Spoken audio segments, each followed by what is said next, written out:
Златното правило как да проверявате нивото на моторното масло. Моторното масло е жизнено важно за автомобила, тъй като смазва движещите се части, охлажда двигателя, предпазва от износване и повреди. Редовната проверка на нивото с маслената щека е едно от най-важните и лесни профилактики, които всеки шофьор може сам да направи. В това видео ще видите различните нива на маслото и тяхното значение. Първо, прекалено високо ниво. Нивото е значително над максималната отметка на щеката.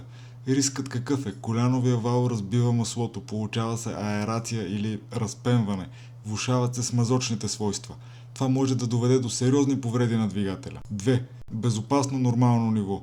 Нивото е в обозначената работна зона на щеката. Това е идеалното ниво. Осигурява правилно смазване и защита. Няма нужда от никакво действие от ваша страна. Трето.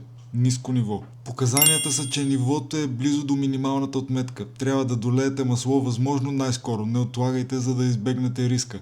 Допустимо е за кратко каране, но определено не е препоръчително. И 4. Последно. Опасно ниско ниво на маслото. Нивото е под минималната отметка. Действието е, че незабавно трябва да долеете масло. Не карайте автомобила в това състояние. Риска от силно износване и сериозни двигателни повреди.